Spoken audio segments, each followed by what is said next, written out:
બેટા અહીંયા આવ્યો તો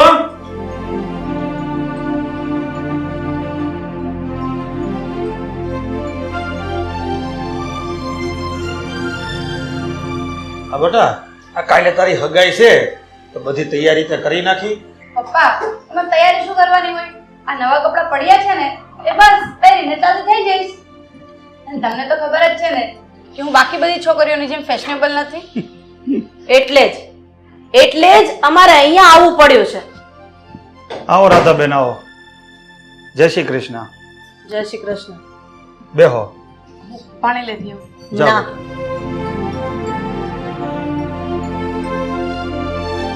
બોલો ને રાધાબેન, કેમ આમ ઓચિંતાનું આવવાનું થયું? હું તમને અને તમારી દીકરીને એ કહેવા માટે આવી છું કે કાલ આવા લગર વગર વાઘા પહેરીને આવી નહીં જતા. આ શહેરમાં અમારું ઘર સદ્ધર છે એટલે અમારા મોભા પ્રમાણે ઠાઠમાઠથી આવજો. તમારા મોભા પ્રમાણે એટલે તમે કહેવા શું માંગો છો? એટલે એમ કે તું જે આ મજૂરની છોકરી પહેરે એવા જે ડ્રેસ પહેરીને આવે છે ને એવા ડ્રેસ પહેરીને ત્યાં નહીં આવતી. ત્યાં સારા લેટેસ્ટ શોર્ટ્સ કપડાં પહેરીને આવજે. એટલે અમારા સગાવાલામાં એવું લાગે કે મારા દીકરા માટે જે સગાવાલા અમે પસંદ કર્યા છે ને એ વીઆઈપી છે. માફ કરજો મમ્મી, પણ મને એવા મોડર્ન અને શોર્ટ્સ કપડાં પહેરવા ગમતા નથી. મને અંગ પ્રદર્શન કરવું નથી ગમતું. મને ખબર જ હતી કે તું ના પાડીશ. તું અને તારા પપ્પા 18મી સદીમાં જીવો છો. અરે તમારે બંનેને અત્યારે નહીં 200 વર્ષ પહેલા જન્મ લેવાની જરૂર હતી. રાધાબેન, તમે હદથી વધારે બોલો છો અને બોલવામાં થોડુંક ભાન રાખો. અરે ભાનમાં તો તમારે બાપ દીકરીને આવવાની જરૂર છે. ખબર નહીં કઈ સદીમાં જીવો છો તમે લોકો. રાધાબેન, અમે ભલે બાપ દીકરી બે સાદાઈથી રહેતા હોઈએ પણ અમારા આચાર વિચાર અને અમારા સંસ્કાર બહુ ઊંચા છે. આચાર વિચાર અને આ સંસ્કાર એને શું ધોઈ પીવા છે? અને તમને કહી દઉં, આ સમય છે ને એ ફેશનનો છે, સમજ્યા? સંસ્કારનો નહીં. એટલે આ ભાષણ તમારું તમારી પાસે જ રાખો. રાધાબેન, તમે એક વાત કાન ખોલીને સાંભળી લેજો. મારી દીકરી આવું છીછરું જીવન નહીં જીવે અને ફેશનના નામે તો કોઈ ફજેતો કરશે જ નહીં. તમને પોહાય તો હગાઈ રાખો, નકર અત્યારે તોડી નાખો. તો અમારે આ સગાઈ નથી રાખવી. મારે આ જમાના પ્રમાણેની મોડર્ન વહુ જોઈએ છે, હાવ બંડલ નહીં. હાલે દેવાંગ, ઊભો થા. એક મિનિટ મમ્મી, ને આ તમે શું બોલો છો? અમારી નક્કી થયેલી સગાઈ તમે કેમ ભોગ કરો છો? તને કીધું ને ચાલ એટલે ચાલ.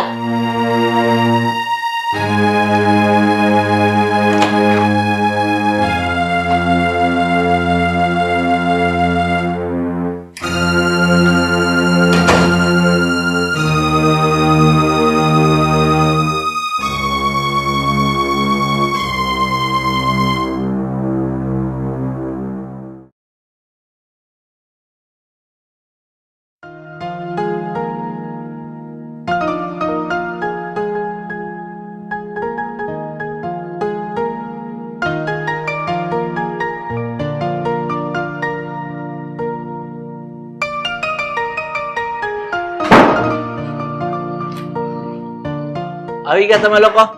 વેવાન ઘર જઈ આવ્યા? હા, જય એવા વેવાને કરે અને છે ને હગાઈ તોડીને આવ્યા. શું? મેં તને વેવાઈની ઘેરે સગાઈ વિશે વ્યવહારિક વાત કરવા માટે મોકલી હતી અને તું સગાઈ તોડીને જ આવી ગઈ. આ સગાઈ તોડીને ન આવું તો હું કરું? આ કામવાળી જેવી દેખાતી હતી એને હું મારા ઘરની વહુ બનાવું? અરે મારા જેવી દેખાવડી ન હોય તો કઈ નહીં. અને બીજી વાત, એ આપણા ઘરના મોભા પ્રમાણે હોવી તો જોઈએ કે નહીં? શું બોલી તું? અરે મૂર્ખ, એ આપણા ઘર પ્રમાણે તો હતી વહુ. શું ખામી હતી એનામાં? ધરાઈને ખામી હતી એનામાં. કેવી હાવ બોગસ જેવી લાગતી હતી. મને તો એકદમ પ્રોફેશનલ અને મોડર્ન વહુ જોઈએ. રાધા, તું જ્યારે આ ઘરમાં પરણીને આવી ને ત્યારે આપણા ઘરની પરિસ્થિતિ પણ સારી નહોતી. ત્યારે તો તું એડજસ્ટ કરીને રહેતી હતી ને, એ કેમ તું ભૂલી ગઈ? હું બધું જાણું જ છું. ત્યારે આપણા ઘરની પરિસ્થિતિ એવી હતી તો એવી રીતે રહેતા હતા. ત્યારે તમારા હાથમાં હારો પગાર કે હારી નોકરી નહોતી. અને હવે જોવો, હવે અત્યારે મારો દીકરો સારી એવી કંપનીમાં મેનેજરની પોસ્ટમાં છે. લાખ રૂપિયા પગાર છે, લાખ રૂપિયા. અને તમારે બેંકમાંથી અત્યારે પેન્શન તો આવે જ છે. તો આપણા ઘર પ્રમાણે વહુ તો હોવી જોઈએ કે નહીં? અચ્છા, એટલે હવે તમે તમારા લેવલ અને તમારા મોભા પ્રમાણે મારી વહુ લાવવા ઈચ્છો છો, એમ જ ને? તમારા લેવલ પ્રમાણે તમે મારી વહુ લાવવા ઈચ્છો છો? હા, હું તારા લેવલ પ્રમાણે જ તારી વહુ લાવવાનું વિચારું છું એટલે વિચારું છું બસ. મમ્મી, અત્યારે ભલે હું કંપનીનો મોટો મેનેજર છું અને મારો ₹1,00,000 પગાર છે, પણ શું થઈ ગયું? મને તમે જેવી કહો છો એવી ફેશનેબલ અને મોડર્ન છોકરીઓમાં જરાય રસ નથી. અને નિમી જેવી છે એવી મને ચાલશે. પણ મારે જરાય નહીં હાલે. મારે મારા દીકરા માટે ફેશનેબલ વહુ જ જોઈએ છે. હામ તમે બે બાજુ બાજુમાં ઊભા હોય ને તો લાગવું જોઈએ કે ના ના જોડી જામે છે. રહેવા દે બેટા, આ ભેંસ આગળ ભાગવત વાંચવાથી કોઈ ફેર નહીં પડે. હું બોલ્યા ફરીથી બોલો તો હમણાં અઘડીએ મારી જીભ ક્યાંક જાહે. શાંતિ રાખો ને. એ ભગવાન, ભગવાનને તો મારે યાદ કરવા પડે. બે એવા ભટકાણા છો તો.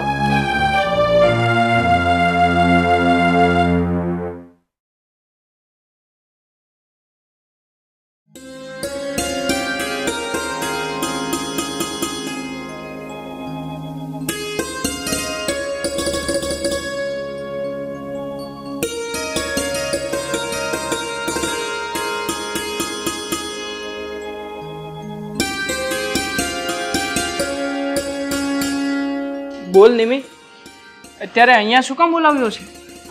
દેવાંગ, મારે તમારી સાથે થોડી જરૂરી વાત કરવી છે, એટલા માટે મેં તમને અહીંયા બોલાવ્યા છે. હા તો બોલ ને નિમી, શું કામ છે તારે? દેવાંગ, તમને તો ખબર જ છે ને કે મમ્મી સગાઈ તોડીને ગયા છે, તો તમે શું વિચાર્યું છે? હું આ સગાઈ તોડવા નથી માંગતો.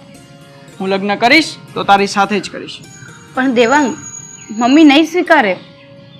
જો નિમી, મમ્મી નહીં સ્વીકારે ને તો હું તારી સાથે લગ્ન કરીને અલગ રહેવા ચાલ્યો જઈશ, પણ હું લગ્ન તો તારી સાથે જ કરીશ. નહીં દેવાંગ, મારા કારણે તમારે તમારા મા બાપથી અલગ થવું પડે ને એવું હું ક્યારેય નહીં થવા દઉં. પ્લીઝ તમે આ સગાઈ તોડી નાખો ને.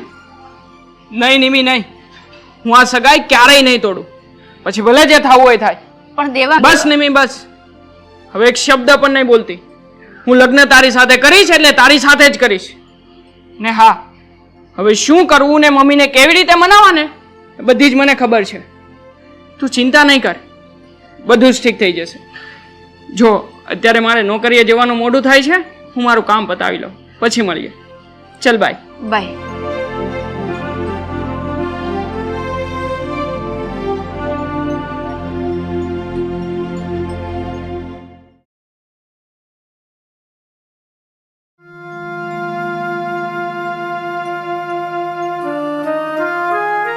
આમ જો કેટલી મસ્ત સાડી પહેરી, પણ મને સાડી ગમતી જ નથી હો જરાય નહીં. ક્યાં કાંઈ ગોઠે છે ફેશન સિવાય? શાંતિ રાખો ને.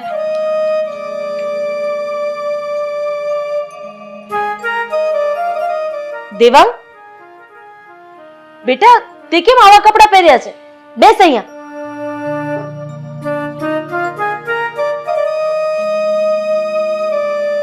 અરે બેટા, તું સાવ ગરીબ મજૂર જેવો લાગે છે, તને ખબર છે?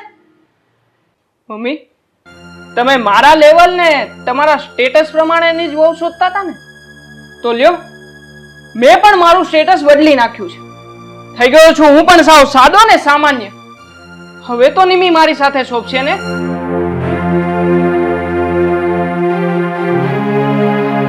બેટા, તને કઈ ભાન પડે છે કે નહીં? તારું મગજ તો ઠેકાણે છે? હા, 3 કોડીની છોકરી માટે થઈને તું તારું સ્ટેટસ બદલી રહ્યો છે? હા મમ્મી, બદલવું પડે, કારણ કે લોકોને જોવામાં જૂનું લાગે ને તો સાગના કબાટને અમુક સમયે અસ્તર મારવું પડે છે. એટલે જો મમ્મી નિમી મારા સ્ટેટસ પ્રમાણે નો સેટ થઈ શકે તો હું જ મારું સ્ટેટસ બદલી નાખું છું. પછી તો તમને કઈ વાંધો નથી ને?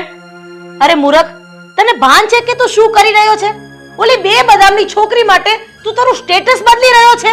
તો શું કરું મમ્મી, મારે કોઈ પણ ભોગે નિમી જોઈએ એટલે જોઈએ જ. હવે એના માટે આ કરવું પડે તો હું આ પણ કરીશ. આને કંઈક સમજાવો અને થોડી અક્કલ આપો. આને કઈ ભાન પડે છે કે નહીં? પૂરેપૂરો તમારી ઉપર ઉતર્યો છે. દાદા, આ દેવાંગ જે કરી રહ્યો છે ને એ બરાબર જ કરી રહ્યો છે. હું તંબુરો બરાબર કરી રહ્યો છે? ઈ આવા કપડા પહેરીને ઓફિસમાં જાય તો એની વેલ્યુ હું? અરે એની વેલ્યુ તો છોડો, પણ મારી વેલ્યુ હું રે? મારી વેલ્યુ વેર વિખેર થઈ જાય. રાધા, માણસની વેલ્યુ એના કામથી થાય છે, એના કપડાથી કે ફેશનથી નહીં. જો ફેશનથી ને કપડાથી વેલ્યુ થતી હોત ને તો આજે ગાંધી બાપુને કોઈ યાદ જ ન કરત. તો એક કામ કરો, બાપ દીકરો બે પોતડી પહેરી નીકળી જાઓ. બેયમાં અક્કલનો છાંટો જ નથી ને. સમજાવું છું ક્યાંની સમજતા નથી. બેટા તું હવે તારા કામે જા. તું તારા મમ્મીના બોલ્યા સામો નહીં જતો, કારણ કે એને તો જીભ જ છે કવાડે કાપે એવી. હા પપ્પા. તમારી જીભે તો હવારમાં જાગીને સીધો સત્સંગ જ ચાલુ થઈશ કા? તારી હારે તો છે ને માથાકૂટ કરવી જ નકામી છે.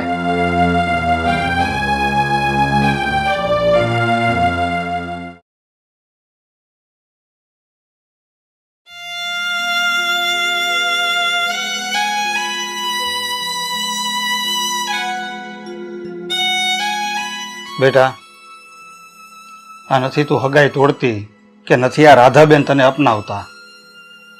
પપ્પા, હું તો આ સગાઈ તોડવા જ માંગુ છું, પણ આ સગાઈ તોડવા માટે દેવાંગ રાજી નથી.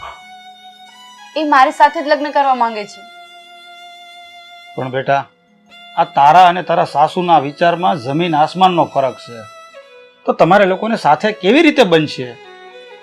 પપ્પા, હું પણ એ જ વિચારું છું, પણ સમજ નથી પડતી કે શું કરું. મારે અને મારા સાસુને કોઈ કાળે નહીં બને, કારણ કે મારા સાસુની રેણી કેણી, એમનો સ્વભાવ, એમના વિચારો સાવ અલગ છે. એટલે એમની સાથે મારે ક્યારેય નહીં બને. અને બીજી બાજુ દેવાંગ મારી સાથે સગાઈ તોડવા રાજી નથી. સાચું કહું ને પપ્પા, તો મારું મન પણ નથી માનતું. મારું મન પણ કહે છે કે દેવાંગ સાથે લગ્ન કરવાનું, પણ હું શું કરું? મને કાંઈ સમજાતું નથી. બેટા, હવે તારે જલ્દી કોઈક નિર્ણય લેવો પડશે, કારણ કે હવે તારા માટે બીજા પણ સારા સારા માગા આવે છે. એટલે તું કોઈ પણ એક નિર્ણય લઈ લે, એટલે આપણને આગળ ખબર પડે કે હવે શું કરવું.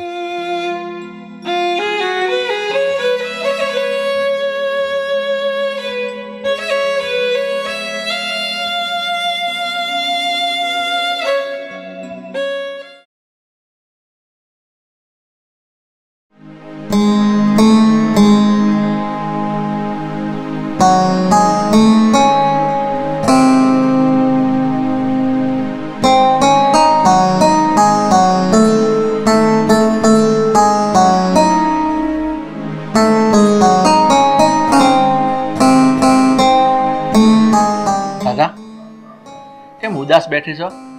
કઈ થયું છે?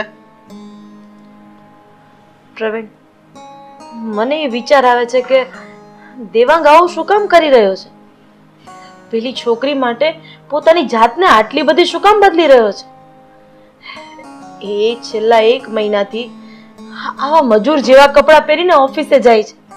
શું આ બધી વસ્તુ સારી લાગે? રાધા, તું આ વાત હજી સમજી શકી નથી. આ નેમી અને દેવાંગ એકબીજાને પસંદ કરે છે, અરે એકબીજાને પ્રેમ કરે છે. અને તને ખબર છે, પ્રેમમાં ભલભલાને બદલી નાખવાની તાકાત હોય છે.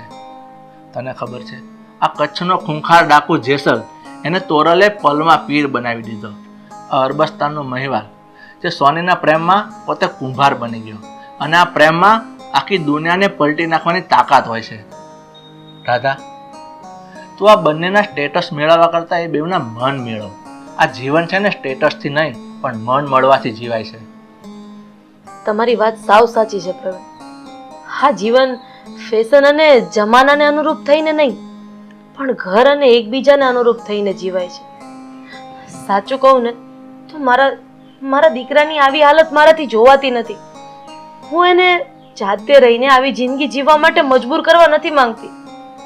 હું શું કહું છું તમને, આપણે અત્યારે ને અત્યારે પિયુષભાઈ પાસે જઈએ અને નિમી સાથેનું મારા દીકરાનું સગ પણ પાક્કું કરી આવીએ. આવશો ને તમે મારી સાથે અત્યારે? તું આવશો ને એમ પૂછેશ? ત્યાં ક્યાં કોઈ દી મારી વાત હાલવા દીધીશ? તે કીધું એમ જ મેં કીધું છે ને. સારું, ચાલ હવે જઈ આવી યાર.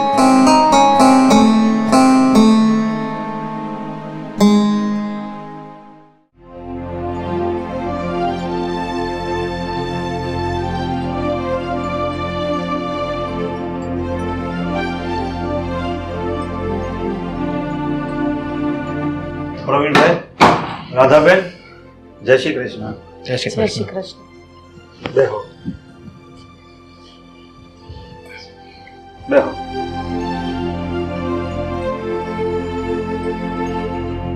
હા તો રાધાબેન અને પ્રવીણભાઈ, તમે જણાવશો કે તમે પાછા કેમ આવ્યા? આ સગાઈ તો તમે ફોક કરી નાખી છે. તમારી વાત સાચી છે ભાઈ. હું અહીંયા આ સગાઈ રાખવા માટે આવી છું અને લગ્નની તારીખ નક્કી કરવા માટે આવી છું. હા, તમે શું વાત કરો છો રાધાબેન? તમારી વાત સાચી છે ભાઈ. જીવન જીવવા માટે સ્ટેટસની જરૂર નથી, સંસ્કાર અને વિવેકની જરૂર છે. ઘર ચલાવવા માટે, આ સંસાર ચલાવવા માટે આધુનિકતાની જરૂર નથી, પણ પ્રામાણિકતાની જરૂર છે. ફેશન તો ખાલી શરીરને સુંદર બનાવે છે, બાકી જીવનમાં તો એ ગંદકી ભરી દે છે, કુસંસ્કાર ભરી દે છે, અવિવેક ભરી દે છે. પિયુષભાઈ, તમારી આ દીકરીને હું કાચનો ટુકડો સમજતી હતી, પણ તમારી દીકરી તો કોહિનૂર છે, કોહિનૂર. અને આવા હીરાને હું ખોવા નથી માંગતી, એટલે આ સગાઈ મને મંજૂર છે. અને હવે તમે પણ ના નહીં પાડતા.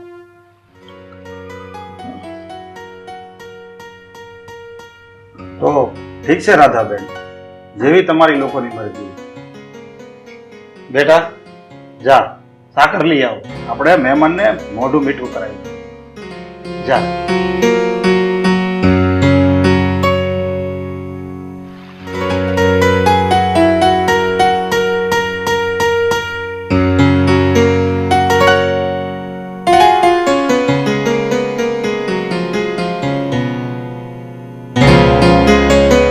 પ્રવીણભાઈ, એમ નહીં.